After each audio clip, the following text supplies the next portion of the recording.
Gak kebayang rasanya tinggal bareng arwah teman selama 7 hari. Sampai anak kos itu, di atas itu, ada teriak-teriak itu tentang tangan terbang. Itu di lantai 3. Di lantai 3 dia bilang ada tangan terbang. Tolong ada tangan terbang, tangan terbang. Pas anak itu bilang tangan terbang, dan Bang Andre ini sama sekali nggak keluar kosan.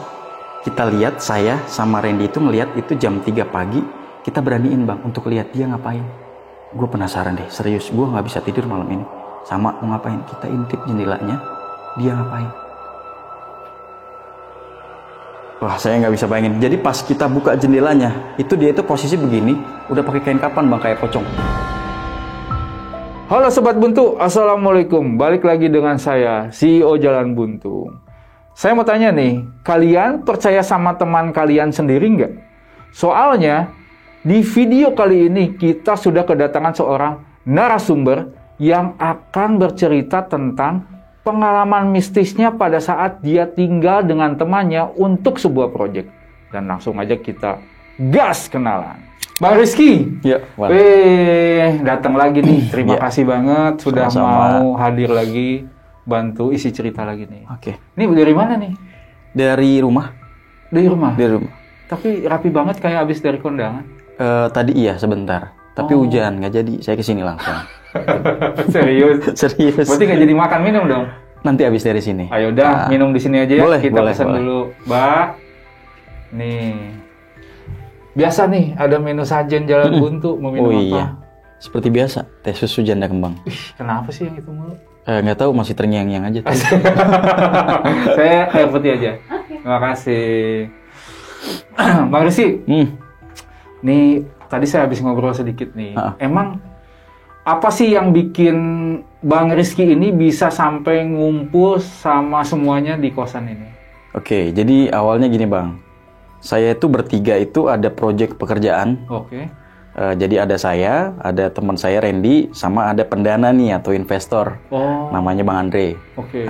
Nah, jadi si Bang Andre ini dia itu mendanai semua. Dari kos-kosan, kemudian dari fasilitas. Oh. Kayak saya, kemudian si Randy ini. Jadi semua itu dinadain semua. Oke, kayak transport, akomodasi, betul, semuanya pokoknya.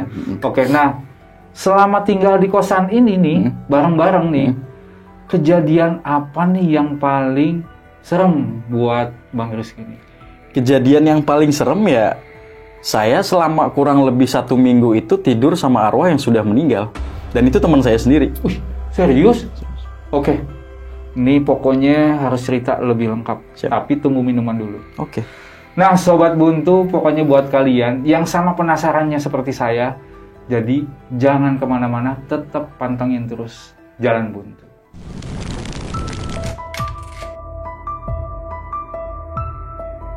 Selamat datang di channel Jalan Buntu yang akan menemani malam kalian.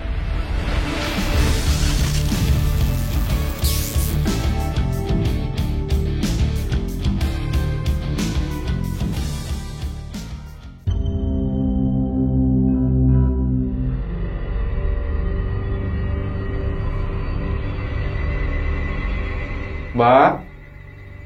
Nah, Bang. Tehnya sudah datang nih. Oke. Langsung dicobain aja. Siap. Makasih, Mbak. Terima kasih. Terima kasih. Silakan, Bang. Oke, bismillah. Nah, Bang. Jadi, awal mula ceritanya tuh gimana sih bisa sampai ngumpul ini tuh kapan nih? Nah, jadi di tahun 2019 akhir itu, saya ada project sama kedua teman saya. Termasuk saya, jadi 3. Jadi ada Bang Andre, dia pendananya, kemudian ada Randy, dan ada saya. Oke. Nah, kalau si Bang Andre ini adalah senior di sekolah saya dulu. Oh. Jadi teman lama saya, kemudian kita ketemu itu di Jakarta, nggak sengaja, di tempat dugem, di klub. Oh. Di klub malam. Ajeb-ajeb. Iya, betul begitu. Nah, karena kemana-mana saya itu kalau nakal sendirian, jadi saya itu datang ke klub itu, nggak sengaja lah ketemu mereka berdua. Lagi duduk aja Bang. Dia lagi duduk, kemudian saya lihat, ini saya perasaan kenal dia orang itu. Jadi saya nyamperin dari luar, Pak Andre ya? Mana aja Ki? Ngobrol lah sama saya di situ. Sama di depan itu lagi ada yang berdiri, dan itu adalah Randy. Dia panggil lah, si Andre ini manggil Randy. Ren, sini lu, ada teman lama kita nih. Nah, kita ngumpul dah bang di situ. Kan suara agak bising tuh di situ. Nah, kita itu pada saat di awal itu masih cuma tukeran handphone aja, tukeran nomor telepon. Besoknya kita janjian di salah satu hotel. Oke. Janjian di salah satu hotel, dan itu semua yang mendanaikan Bang Andre. Nah, Andre ini teman saya. Dia di teleponan sama saya itu malam udah gini, Ki, besok kita ketemu di hotel ini ya. Gitu. Itu hotel yang cukup besar juga di Jakarta. Ngapain nih, Bang? Ada project nih, kayaknya nih kerjaan lu bisa nih katanya. Ntar bareng kita sama si Randy. Oh gitu. Oke. Besoknya saya jam 12 siang atau jam 1. Saya datang ke tempat, sudah ada mereka, dan sudah ada 2 perempuan. Sudah ada 2 nih yang nunggu. Karena saya tahunya itu kalau Bang Andre itu, dia itu memang dari dulunya nakal. Kemudian kalau dari saya bilang suka main perempuan, ya memang iya. Gitu, makanya saya kadang kurang senang sama dia tuh ke situ arahnya. Tapi kalau Randy ini enggak. Kalau Randy ini enggak, justru dia itu lebih ke tahu lah gitu karakternya. Nah, jadi ada mulai loh Bang obrolan di situ antara saya, Andre, sama Randy. Kita ngumpul di satu bangku, kita arahin tujuan, visi misi. Ada kerjaan yang memang mengharuskan kita itu untuk menyewa kos-kosan. Karena private jatuhnya, nggak bisa. Jadi lu tinggal di rumah lu terus di sini itu nggak bisa. Kita harus stay di situ. Sama Andre-nya juga harus stay di situ, mengharuskan. Kita udah stay di situ itu kurang lebih. Jadi besoknya itu udah langsung dipesan. Nih kita di sini aja nih kos-kosan ini nih. Nih gua ambil selama 3 bulan ke depan ya. Gitu. Oh ya udah silahkan. Yang penting tanda tangan dulu. Gitu. Maksudnya saya dalam arti kerja sama ini, bisnis ini, project ini tuh harusnya berhasil gitu. Oke. Saya itu waktu itu diiming-iming itu uang itu lumayan Bang, 2 digit. Sama, Randy pun sama. Kemudian dia jelaskan saya pekerjaan saya ini, kemudian dijelaskan Randy pekerjaannya ini. Oke, karena saya di basicnya itu, kita jadilah projectnya ini harus terlaksana. Besoknya kita sudah yang tadi saya bilang sudah nyampe di tempat kos-kosan yang sudah diatur sama Bang Andre ini. Itu ada di wilayah, boleh disebutin di sini tempat lokasinya Jakarta. Di Jakarta Utara. Oke. Ada di Jakarta Utara, lumayan besar, dan itu kalau saya boleh bilang kos-kosannya sih agak free. Bebas lah gitu kos-kosannya. Cuman dia ambil yang fasilitasnya full. Ada semua fasilitasnya itu di dalam kamar. Jadi kamarnya pun ada 3 masing-masing. Kita. Nah, dari situ ada obrolan tuh gini. Ini kalau nanti benar tembus project ini kos-kosan ini bisa saya beli nih. Bang Andre ngomongnya seperti itu. Wah, berarti ini gede banget dong bos. Saya manggilnya langsung bos tuh sama Andre. Iya, karena ini nggak main-main. Nanti lu sebagai eksekutor itu nanti bakal handle orang luar yang kemudian datang ke sini. Terus ya pokoknya cara marketing lu lah seperti apa. Oke, siap. Nah, saya bilang seperti itu. Nah, si Randy bagian di lapangan yang mengkoordinasi semuanya. Karena dia udah ngerti lah basicnya masing-masing gitu. Oke, siap. Nah, dari situ kan saya masih inget ya. Yang dia bawa itu perempuan 2 yang di hotel. Nah, perempuan 2 itu datang ke kosan Bang. Ke kosan. Nah, terus kita kan udah tahu nih. Saya Randy gitu. Keburukannya dia itu saya udah tahu. Sorry ya. Gue istirahat dulu kayaknya. Nah, 2 cewek itu masuk ke dalam. Kita disuruh keluar. Oh, oke. Ya, saya keluar sama Randy. Sayanya tuh sama sekali nggak ada pikiran negatif ke Andre nih. Justru yang ada pikiran negatifnya itu si Randy. Terus kalau boleh saya bilang, saya yakinin, udahlah enggak, kita semua difasilitasin kok. Ya sekarang lu lihat aja dibawa cewek 2 ke kosan. Ya, ini kan kos-kosan bebas. Iya sih, cuman ya udahlah. Ya udah kita jadi ngomong ngalur ngidul aja di situ. Karena selesai Andre itu di situ udah istirahat, ya kita cuma ngobrol di rooftop aja di luar situ, di luar kosan. Jadi emang kos-kosannya itu kalau boleh saya bilang notabene memang bebas itu. Nah, selesai itu kita cuma ngopi terus ngomong tentang masa lalu lah, kemudian sekolah, dan itu nggak lama Andre keluar. Si cewek itu juga udah nggak ada. Udah nih, ayo masuk kita ngobrol lagi dalam sini. Oh iya, masuklah saya ke dalam. Nah, kan gini nih Bang ceritanya. Kita udah masuk ke dalam nih. Bang Andre itu tidur.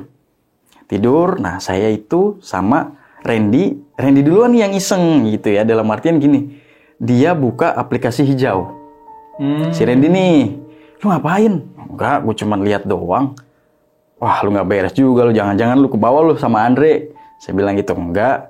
Nah, dia itu ada di situ ada salah satu cewek yang bisa dibilang menarik buat dia gitu. Tapi kan saya nggak kenal. Itu jaraknya ya kalau bisa dibilang mungkin kalau di aplikasi itu nggak jauh dari kosan ya, karena dekat gitu. Nah, si Randy ini mau bilang coba gue ke situ. Mau ngapain? Udah, lu diem aja sini ya. Ya udah. Ya karena kan saya mau ngapain gitu kan. Ya udah biarin aja kalau dia mau seperti itu.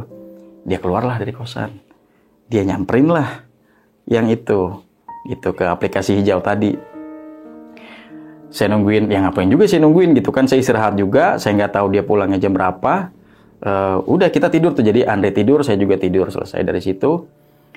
Nggak lama dia masuk lagi. Saya udah malam itu kalau nggak salah kan. Kita udah istirahat tuh di hari ya itu. Si Randy pulang, masuk tuh ke kosan. Kita masih tidur semua, cuma saya posisi udah bangun. Cerita lah sama saya gini. Gokil, apaan? Cewek tadi katanya. Maksudnya? Ya lu tau lah gue ngapain. Oh ya udah. Si Andre dengar si Randy ngomong begitu. Lu ngomongin apaan? Ngomongin cewek ya? Enggak bang gitu. Kita ngomongnya gitu. Oh ya udah, kalau ngomongin cewek ngomong-ngomong sama gue katanya gitu. Mau secakep apa sih gue pengen coba gitu yang ada di wilayah ini. Wah, enggak bang. Ya udah kita alihin ke obrolan yang lain biar dia itu nggak kesana gitu arahnya. Nah dari situ tuh bang, besoknya kan kita harus realisasi kerja nih. Lu besok udah siap ya kerja jam sekian, lu sampai di kantor ini lu juga Ren. Oke, siap bos, bilang gitu kan. Saya dikasih investor untuk motor. Terus ini juga karena kan jaraknya nggak terlalu jauh, jadi cuma pakai motor sampai di kantor. Ada pembicaraan tentang proyek ini tanda tangan waktu itu. Jadi kurang lebih ada 1M di situ proyeknya. Kemudian sudah di-ACC-kan semua, ya udah gitu kan. Nah, yang saya bingung itu si Randy ini selalu teleponan sama yang cewek namanya Julie. Si cewek itu. Iya, kenapa saya yang Julie? Kan saya maksudnya risih ya pada saat kita kerja ya lu profesional gitu loh. Ya kan? Ren, udah deh kita kerja dulu di sini. Iya, oke. Nah, si Randy-nya ini pengen itu kayaknya tuh si Julie itu bener-bener jadi gitu sama dia ya. Konotasinya mungkin pacaran atau gimana gitu kan. Dari situ saya ngerasa udah males nih sebenarnya sama mereka dua orang ini. Nah, yang saya takutnya adalah nanti bakalan ke depannya nggak bagus nih buat si Randy. Terus sama Julie-nya juga kan, sama kita juga nih. Sama tim di sini. Itu jadi saya putusin, saya ngomong bertiga malam-malam. Bang, saya mohon maaf ya. Kita kalau fokus kerja, ya kerja aja gitu. Dalam arti, jangan usah bawa-bawa cewek lah gitu kan. Kalau memang mau di luar pekerjaan, ya silahkan. Tapi kalau masih di dalam pekerjaan, lingkup kita ya kita profesional gitu. Maksud lo apa gitu. Jadi si Randy ini nggak seneng gitu, saya bilang kayak gitu kan. Ya bukan gimana-gimana, Ren, kita profesional. Lu nyindir gua gitu. Enggak nyindir, cuman ya profesional aja gitu. Nah, saya dimusuhin tuh sama Randy tuh. Seharian tuh bang. Saya keluar tuh dari kos-kosan selama 2 hari. Jadi saya nggak masuk kosan itu, saya pulang. Besoknya saya ditelepon, saya suruh datang balik lagi. Udah dong, kelarin semua urusan. Si Bang Andre ini pengen ke Lampung. Dia pengen pulang. Gue pengen balik nih Ki. Gue pengen lo sama Randy backup ini. Gue pengen balik ke Lampung dulu nih. Selama seminggu kurang lebih. Oh, ya udah kalau gitu gue balik. Jadi otomatis saya mau nggak mau tuh harus bener balik. Terus udahan aja gitu permasalahan sama Randy. Randy pun sama, saya juga sama. Tapi di malam itu, si cewek yang dibilang sama si Randy ini namanya Julie, itu datang ke kosan. Oh. Itu datang ke kosan, yang diliatin itu bukan justru si Randy-nya, tapi Andre-nya. Sama si cewek ini. Nah, kan saya jadi mikir, nah kan dampak buruknya ini kan, itu dalam hati saya loh. Dalam hati saya begitu, saya bilang, Bang, kenalin dong sama itu, abang itu. Siapa? Itu, oh bos gua, iya. Kenalin dong katanya. Nah mereka tuh ngobrol. Ada saya juga padahal. Coba kenalin saya sama dia. Emang kenapa? Kayaknya dia orang kaya ya. Iya, terus kenapa? Ya nanti bisa deh kita kerja sama. Maksudnya kerja sama gimana? Saya pengen dapetin dia gitu. Saya dari dulu tuh pengen banget pacaran sama orang kaya.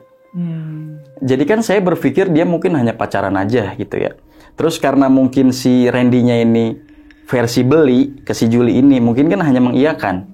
Oh ya udah, ntar gampang lu gua kenalin deh. Nah, dari situ pengenalan tuh bang, mereka berdua. Antara si Juli sama si Andre. Bang, ada temen gue nih yang mau kenalan sama lu. Oh iya boleh, silakan. Masuklah ke kamarnya dia. Gak jauh sih dari ini. Kelihatan gitu, ruang kerjanya itu kelihatan.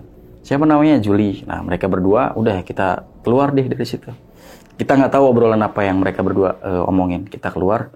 Ren, lu yakin ngenalin dia ke situ? Emang kenapa? Seperti yang gue bilang, gue takutnya berdampak buruk. Enggak, udah lu tenang aja. Dia kan cewek kita beli. Jadi bisa selesai kita beli, ya udah selesai. Oh ya udah. Gak lama dia keluar, udah tukeran nomor telepon. Si Julinya ini pulang. Bang, gue pulang dulu ya. Oke, nah paginya itu Bang Andre itu udah jadwal dia berangkat. Jadwal dia pulang gitu. Paginya itu dia bilang itu jam 8. Bro, jam 8 gue udah kelar beres-beres ya. Dari kosan udah langsung caw berangkat. Oh ya bos, silakan. Jadi semua tolong handle. Oke, siap. Kunci kosan lu pegang. Ada apa-apa kosan, tolong tanggung jawab. Oke, siap. Nah, berangkat tuh bang. Jam 8 pagi, Bang Andi udah berangkat. Dia udah berangkat. Kita semua kan juga otomatis kan nggak ada di kos. Saya pun nggak ada, Randy pun nggak ada. Nah, kabarnya itu si Juli ini nyamper ke kos. Karena ada ibu kos itu nelpon ke si Randy, bukan ke saya. Ren, ini ada cewek bawa 2 koper nyamperin ke kos, ini siapa? Loh, siapa itu? Padahal si Julinya ini pengen diajak, cuman dia itu pada saat mau ngubungin dia itu nomornya mati, HP-nya si Julinya ini. Padahal pengen ikut dia itu, si Julinya itu. Terus maksudnya gimana mau nyusulin Andre? Ya kalau memang bisa disusulin, tapi kalau enggak ya udah gue balik lagi. Nggak usah deh, jangan. Kok lu bisa pengen bareng sama Andre ke sana, mau ngapain? Bang Andre itu udah bayar saya.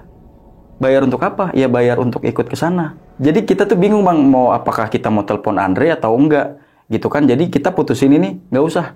Jadi saya mutusin nggak nemuin tuh bang. Dia pada saat di kosan itu, dia mau ngaktifin nomor handphone, mau numpang ngecas sama ibu cas, saya bilang nggak usah. Saya kan takutnya kan nggak beres ya gitu ya. Jadi marah-marah tuh si Juli tuh sama si Randy. Lu gimana sih, orang gue udah dibayar segala macem, lu begini. Udah tuh ditutup teleponnya, dimatiin lah handphonenya. Selesailah urusan itu. Jadi si cewek itu katanya balik lagi lah pulang. Nah sorenya kita pulang, saya sama Randy, si cewek itu balik lagi. Tapi udah nggak dengan koper. Marah-marah sama kita. Lu maksudnya apa? Kemarin kan kita udah deal. Lu mau ngenalin gua, jalanin gua sama Andre, tapi kenapa kayak nggak boleh? Ya nggak boleh, lu mau ngapain ikut dia pulang kampung gitu? Bukan jalur lu nya ke sana gitu. Ya tapi kan Andre ini sudah mengiming-iming saya uang besar. Jadi si cewek ini pengen uang besarnya si Andre ini gitu. Enggak. Udah nggak usah. Tetap tuh bang, tetap marah-marah sama kita sampai semua anak kos-kosan tuh keluar. Sampai pada tahu lah gitu masalahnya gini-gini apa. Sampai udahlah lu cabut aja gitu. Udah nggak usah berhubungan lagi sama dia. Nah si Juli ini ada dendam sama kita. Sampai dia itu mau apa ya, kalau boleh saya bilang mau nyusulin lah Bang Andi, ditelepon lah sama dia, entah bagaimana caranya. Jadi katanya dia sudah nyampe di sana, kemudian nyamperin lah si Andre ini. Itu pikiran saya sama si Randy ini udah nggak bener nih di awal gitu kan. Pekerjaan juga jadi berantakan. Itu pekerjaan tuh berantakan semua bang, gara-gara si cewek ini. Gue bilang lu yang bikin berantakan semuanya. Ren, sekarang gimana nih? Ya udahlah, kita pasrahin aja. Di 3 hari kemudian bang, itu anak kosan itu yang saya bingung itu, mereka teriak-teriak nama Andre. Pokoknya di hari si cewek itu marah-marah. Dia tuh kayak kesurupan gitu, terus sebut nama Andre. Andre. Jadi yang yang kesurupannya itu cewek. Jadi seolah dia tuh nyebut nama Andre berkali-kali. Itu satu kosan itu keluar. Kos-kosan itu keluar, nih apaan sih gitu. Itu masih siang loh, padahal itu waktu itu masih hari Minggu, jadi libur kita. Saya sama Randy ada di situ, kita samperin lah ke atas. Dia bilang gini, si ceweknya itu pas kesurupan tuh bilangnya gini, Andre udah nggak ada ya? Andre udah nggak ada. Maksudnya udah nggak ada gimana? Si Andre ini udah nggak ada. Dia itu posisi kesurupan bang. Saya kan nggak tahu kalau maksudnya Andre siapa nih, Andrenya dia atau siapa gitu kan, kita nggak tahu gitu di situ. Dan ternyata taunya dari situ tuh emang kos-kosan ini tuh udah dari awal emang udah angker. Dari situnya, wah ini kayaknya Ren kita cabut dari kosan, gimana? Enggak lah, nggak mungkin ini semua udah difasilitasin kok. Yaudah turun lagi ke bawah. Udah kita nggak berpikir macam-macam tuh bang. Kita nggak berpikir macam-macam. Saya turun lagi ke bawah. kita ngobrol lagi sama si Randy, kok gue akhir-akhir ini kayak ngerasa aneh ya. Aneh kenapa? Gak tahu. Gue tuh mimpiin Bang Andre. Iya, sama. Saya juga tuh Bang. Itu saya dalam beberapa hari terakhir itu saya mimpiin Andre. Sementara project ini bisa dibilang itu gak jalan sama sekali. Gak ada backupan. Jadi kan buntu nih arah kita tuh kemana. Kalau kita hanya datang ke kantor terus kemudian hanya ngecek-ngecek barang dan segala macam kan mungkin bisa. Cuman ini tuh gak ada arahan masalahnya. Dan nomornya Andre itu dalam 3 hari terakhir itu mati, nggak bisa dihubungin. Nggak bisa dihubungin sama sekali. Saya pikir kan karena mungkin sinyal, gitu kan. Cuman ya udahlah, mungkin ini sinyal, ntar malam mungkin aktif lagi gitu kan. Saya masih ingat itu Bang. Di malam Jumat, saya Randy itu tidur seperti biasa di jam biasa. Itu tuh Andre itu ngetok pintu, dibuka. Loh, kok udah balik Andre? Dengan mimik muka yang flat, biasa iya, barang gue bawa balik ke orang tua. Oh ya udah masuk. Kayak orang yang bener-bener capek. Dia pulang, gue mau masuk kamar dulu ya. Oh iya silakan. Saya sama Randy itu udah berpikiran antara ini bener kecapean atau ada sesuatu. Dia masuk ke kamarnya, kita masuk seperti biasa, tapi kan saya masih sama Randy nih kayak nggak percaya gitu loh. Kok udah pulang sementara nomor handphone kok nggak aktif dan sebagainya. Cuma saya nggak tanya di situnya. Nah dari situ, setiap malam itu baunya itu wanginya itu wangi melati. Saya sama Randy tuh ngerasainnya. Lu ngerasain aneh nggak sih? Iya. Terus kenapa? Nggak tahu deh. Gue ngerasainnya tuh kayak aneh. Setiap malam itu gue tidur tuh deg-degan. Kayak merasa nggak nyaman. Sama, sebenarnya sama. Cuman ya udah gitu kan. Nah, ada di mana pagi si Bang Andre ini nggak nyuruh kita ke kantor, nggak nyuruh kita jalan, tapi suruh panggilin si Juli. Ren, dengan muka itu yang gimana ya Bang? Kalau saya boleh jelasin, saya jelasin mimiknya. Itu cuma seperti ini aja. Ren, panggilin Juli, suruh ke sini. Flat, seperti itu. Oh, iya bos, siap. Saya panggil lah Juli ke situ. Diteleponin nggak diangkat-angkat. Si Julinya ini sudah ada kurang lebih 20 panggilan tak terjawab nih, Bang. Nggak bisa ditelepon si Julinya. Oh, ya udah, gue pengen si Juli aja. Tidur lagi dia. Oh iya bos, siap. Dia cuma bilang begitu, dia tidur lagi. Jadi kita tuh ngerasa kayak ini bos Andre bukan sih, gitu kan?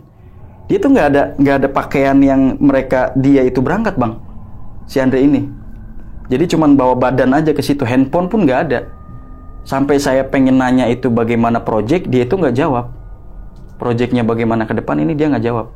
Saya bilang ini udah nggak terarah nih, Bang Andre, tolonglah backup kita, gitu. Bagaimana nih besok ke depannya ini? Iya, ya udah besok aja. Udah gitu dengan muka yang sama seperti biasa, cuman bilang, iya besok aja. Begitu doang. Setiap ditanya. Kalau setiap ditanya pasti jawabannya hanya sedikit aja. Iya, nanti aja. Seperti itu terus. Sampai saya sama Randy itu udah ngawang nih Bang. Pikirannya itu udah nggak jelas. Saya sama Randy itu pengen mutusin bawa dia ke tempat yang pengobatan lain dan sebagainya. Saya takutnya dia itu kenapa-kenapa. Pulang dari kampung sana gitu kan. Apakah dia depresi atau kenapa? Saya berpikirnya kayak gitu. Sampai saya panggilin Ustadz itu, ini saya nggak ngerti ya Bang. Saya telepon Ustadz sama teman saya yang mengerti di bidangnya. Dengar nama Andre aja udah pada nggak mau. Halo Pak Haji, ini Pak Haji. Iya kenapa Ki? Saya minta tolong, ini ada teman saya, namanya Bang Andre. Dia itu kayak habis pulang dari Lampung sampai ke Jakarta. Ini tuh sama sekali nggak bisa ngapa-ngapain. Kalau dibilang saya takutnya dia kenapa-kenapa. Namanya siapa tadi? Andre. Oh maaf, nggak bisa, saya lagi banyak panggilan. Selalu seperti itu. Kurang lebih ada, ya 3 lah atau 4 orang yang kita tanya pasti selalu begitu. Dan Bang Andre ini sama sekali nggak keluar kosan. Nggak keluar kamar. Selama berapa hari. Itu, ya Allah gimana ya. Jalannya itu kayak jalan biasa Bang. Jalan, kemudian makan. Biasa, udah taruh lagi. Begitu terus.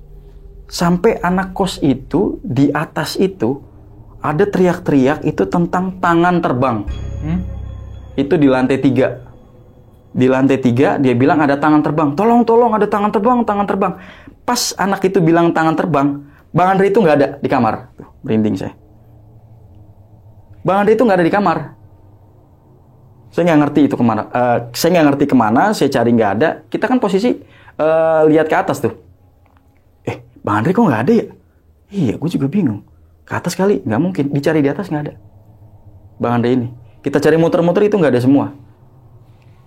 Di plafon bang, di atas jemuran itu ada potongan kaki segini. Waduh. Itu saya ngelihat. Potongan kaki itu begini. Itu potongan kaki dewasa. Itu begini tuh. Begini-gini jalannya. Yang tadinya tangan sampai ke potongan kaki. Dan itu yang saya bingung, Andre itu nggak ada. Itu kejadian di malam kalau nggak salah, hari Sabtu kalau nggak salah, di atas jam 2. Justru kan kos-kosan kalau bebas itu kan ramainya malam. Jadi anak-anak pada ngopi, itu pada lihat semua bang. Sampai waktu itu ada yang ngerekam tapi nggak kena penampakannya. Tapi semua bisa dibilang itu antara 10 sampai 15 orang itu lihat semua penampakannya. Ini kayaknya di sini ada yang pakai pesugihan nih segala macem kan.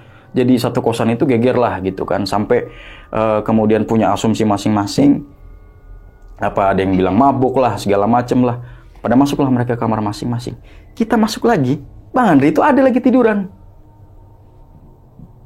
Yang tadinya pas lagi penampakan itu nggak ada dia, sampai kita masuk ada. Saya bilang ini, Bang Andre, tadi lihat nggak di atas ada rame-rame? Gitu doang jawabannya. Gini doang. Oh ya udah, Bang Andre mau istirahat? Iya. Itu saya kayak udah mau nyerah tuh Bang. Saya ngerasa kayak bukan tidur sama Andre soalnya. Si Randy juga sama. Apa kita cabut aja ya dari sini? Kita kurang lebih udah ada 6 hari nih di sini nih. Gitu, ntar kalau hari-hari berikutnya terus gimana nih? Ya tapi kan nggak mungkin juga. Kita udah difasilitasin, kita udah dikasih uang jajan, udah dikasih uang DP ini untuk project. Iya juga sih. Selang dari beberapa hari itu Bang, saya seperti biasa kerja. Cuman Bang Andre itu di kos. Sampai saya bilang itu sama orang kantor. Orang kantor itu nanya, maaf, Pak Rizky, Pak Randy, saya butuh Pak Andre di sini. Orang kantor butuh Pak Andre. Sementara saya menjelaskan Pak Andre itu lagi di rumah, lagi sakit. Oh gitu, tapi saya butuh tanda tangannya. Apa saya boleh datang ke rumah? Saya bingung tuh sama Randy menjelaskannya. Oh jangan, biar nanti saya sampaikan dulu. Kalau mungkin nanti dia bisa datang, saya sampaikan gitu. Oh ya udah, terima kasih. Project itu jadi Bang ngambang tuh buat saya tuh. Saya sama Randy tuh. Nggak ngerti tuh saya arah tujuannya kemana. Terus gimana ya saya bilang ya. Si Julinya juga ditelepon nggak aktif. Kemudian Bang Andre-nya handphonenya saya bilang entah kemana. Di kosan itu dia hanya diem aja Bang. Pas itu saya ada momen yang dimana saya sama Randy itu takut. Kita bener-bener di malam itu ngerasa takut banget. Karena Bang Andre itu, kita lihat, saya sama Randy itu ngelihat itu jam 3 pagi, kita beraniin Bang untuk lihat dia ngapain. Gue penasaran deh, serius, gue nggak bisa tidur malam ini. Sama mau ngapain, kita intip jendelanya, dia ngapain. Wah, saya nggak bisa bayangin. Jadi pas kita buka jendelanya, itu dia itu posisi begini, udah pakai kain kapan Bang, kayak pocong. Kayak pocong, persis kayak pocong, cuman begini aja. Astagfirullahaladzim. Ren, kaki gue gemeter. Lu lihat apa yang gue lihat? Iya, gue juga sama. Gue lihat apa yang lu lihat. Lu lihat apa? Gue lihat Andre jadi pocong. Sama. Gue juga lihat Andre itu jadi pocong. Saya bingung, si Randy bingung. Kita sama-sama di posisi yang ketakutan. Kita nggak bisa beranjak dari situ. Walaupun kamarnya deket. Kan bingung tuh Bang, posisi kita diliatin pocong gitu kan. Dan itu kan teman kita. Itu yang ada di situ. Saya beraniin lagi untuk lihat. Misal tangan sampai dingin kalau ngebayangin waktu itu. Saya buka lagi jendelanya. Yang tadinya pocongannya menghadap ke depan nih. Dia menghadapnya tengkurap Bang. Pocongan sama badannya Bang Andre. Lu lihat, ya gue lihat. Terus kita harus gimana sekarang? Kita ngetok nggak mungkin, kita panggil nggak mungkin, karena kita juga di posisi yang benar-benar shock. Kita diem, sama-sama diem, kita ambil handphone, kita record sama-sama. Hasilnya, Bang Andre bukan pocong. Pada saat direkod itu bukan pocong. Nih, lu lihat lagi. Ini Andre kan? Iya. Terus tadi yang kita lihat apa? Pocong. Mau lihat sekali lagi? Enggak. Itu udah nggak berani lihat. Karena 2 kali diliatin, jadi kan ngawang pikiran saya tuh. Udah nggak mikirin kerjaan tuh bang, udah mikirin ini apa dan kenapa.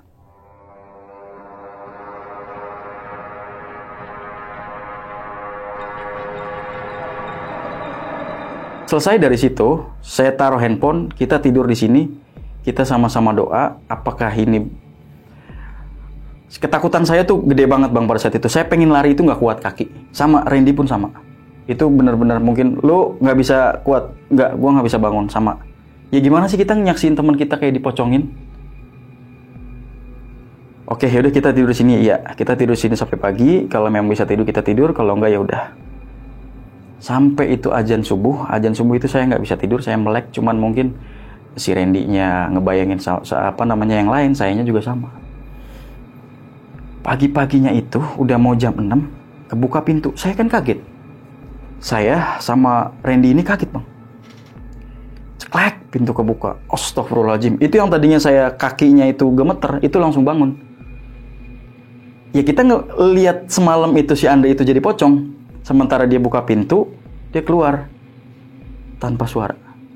Sosoknya Andre, dia keluar, terus balik lagi.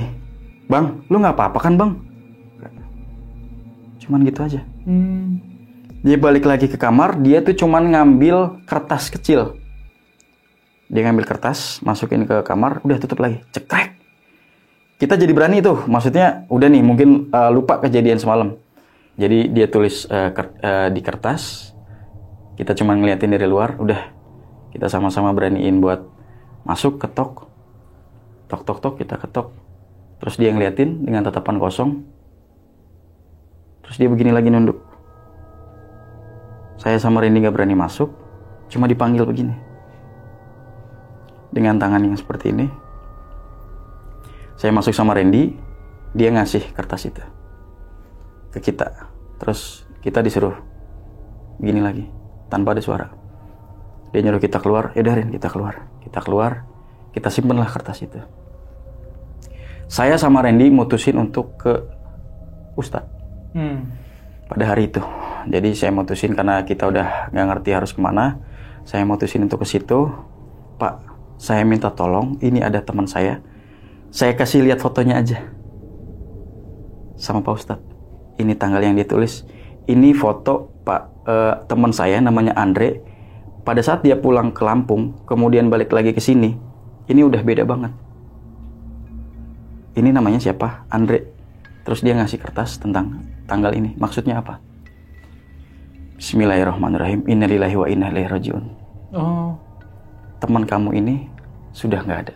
Waduh, ini. Jadi maksudnya Pak, yang dari kemarin tidur sama kamu itu bukan manusia.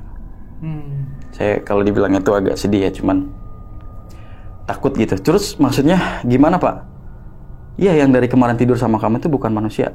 Nanti saya sama kalian kita datang ke kosan. Saya sama Ustadz itu kan nggak percaya sama Randy. Oh maksudnya gimana Pak Ustadz? Saya nggak percaya kalau teman saya. Ya udah kita datang sekarang ke sana. Si Pak Ustadz ini menyanggupi, kita datang. Si Andre nggak ada, baunya semua sekamar itu melati. Kita duduk di sini, kita doakan di sini. Nggak lama ada telepon dari orang kantor. Teleponnya itu ke Randy. Jadi teleponnya itu bilangnya tuh gini. Bang, ini Bang Randy ya? Iya. Pak Andre meninggal dalam keadaan di... Maksudnya, saya bingung, Randy bingung, Pak Ustadznya pun masih ada di situ, jadi pas banget. Di situ, sebenarnya sudah dari seminggu lalu Pak Andre itu sudah nggak ada. Berarti dari kemarin saya tidur sama siapa? Yang Pak Ustadz tadi bilang, kamu itu tidur sama arwah penasarannya Andre. Tanggal ini adalah tanggal kematiannya Pak Andre.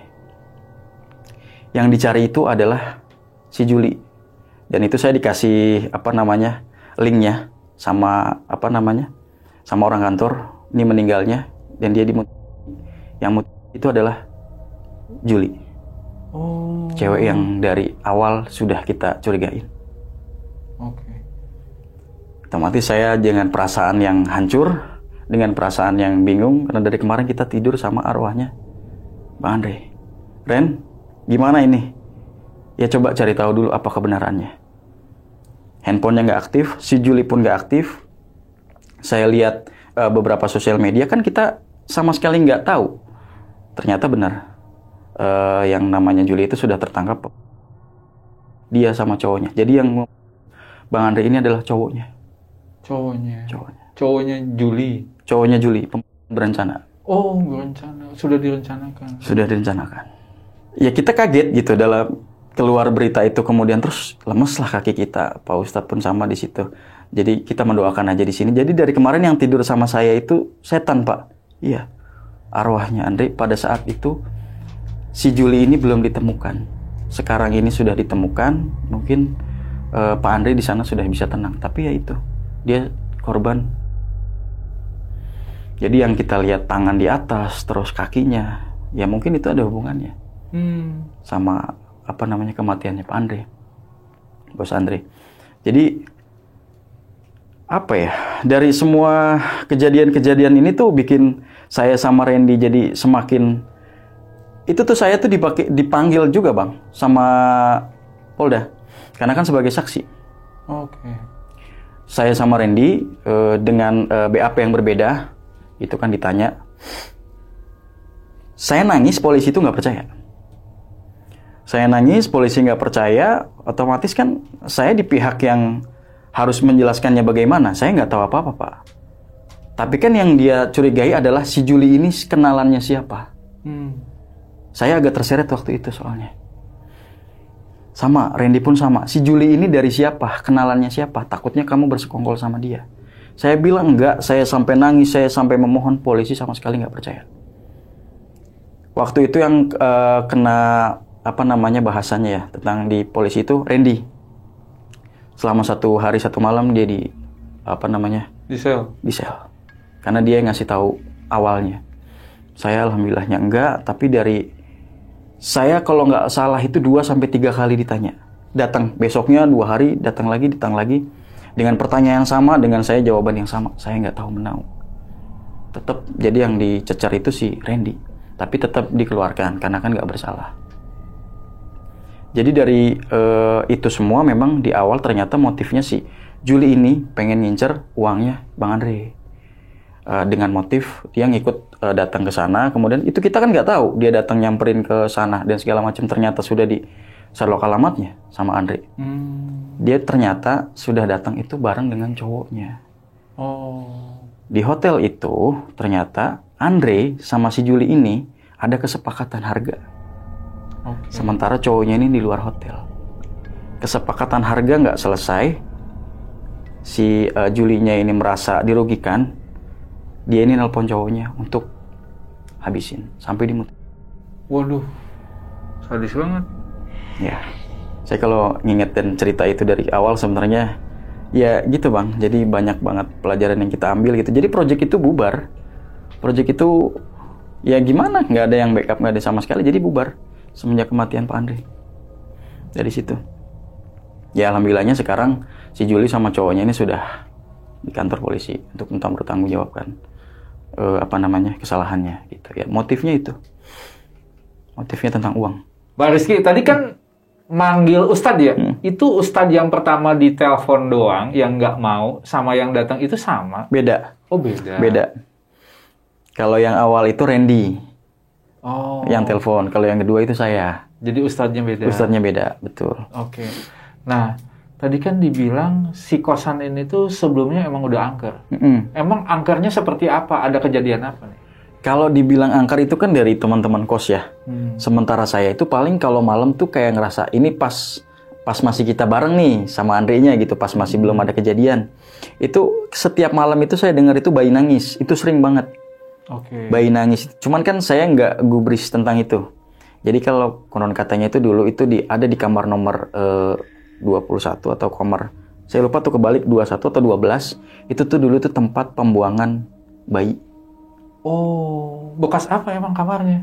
Aborsi kalau katanya aborsi. dulu. ke situ.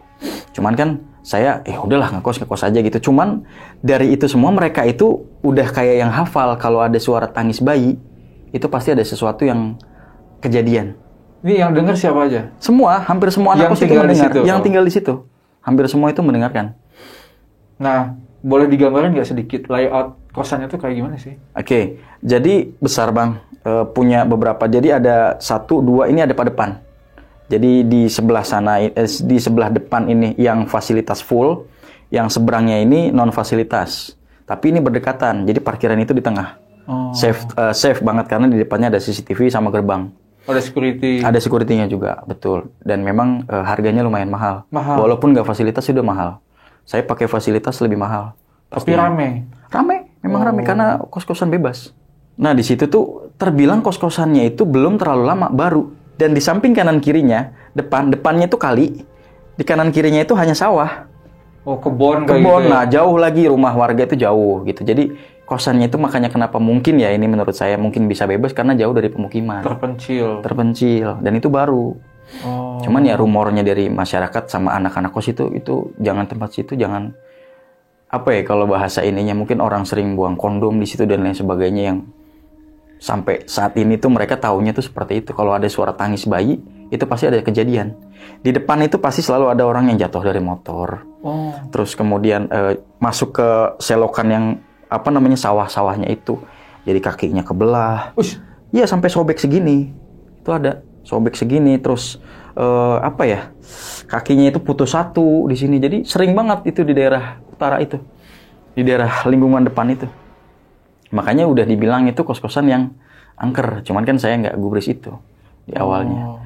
Jadi kayak yang udah biasa aja emang begini kosannya. Ya udah gitu. Nah, itu selain tangisan bayi ada lagi nggak yang biasa mengganggu penduduk atau warga kosan? Di atas.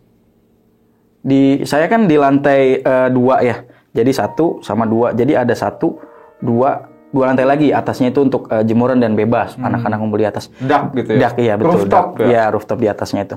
Nah, di atasnya itu kalau misalkan anak-anak lagi itu kan posisi penerangan minim. Terus jadi posisi tangga itu kan belok begini nge-L ya. Nah, baru mereka bisa naik. Jadi ada yang di pojok, ada yang di sana, tempat ya pacaran nggak bener lah gitu ke atas, di atasnya. Itu tuh sering mereka itu kayak dengar kayak yang suara jalan di atas.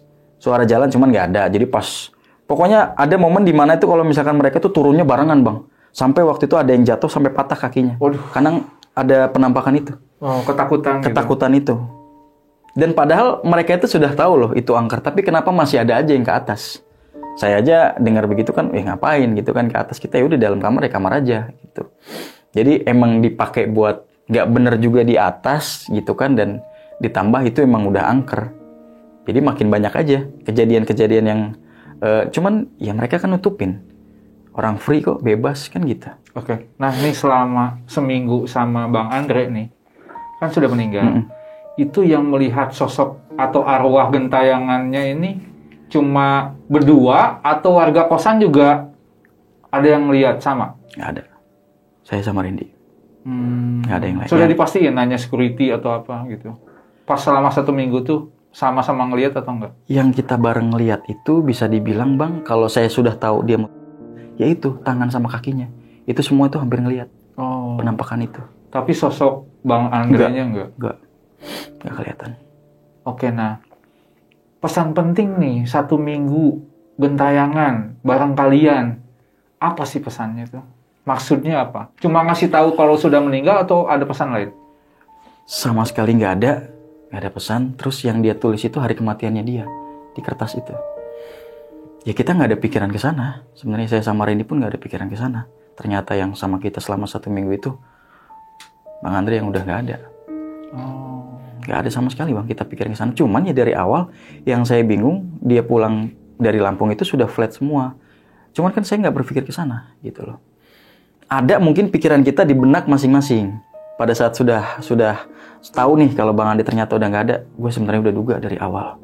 Cuman kan kita nggak berani ngomong. Saya takutnya itu jadi gimana-gimana. Randy pun ngomong, saya juga ngomong.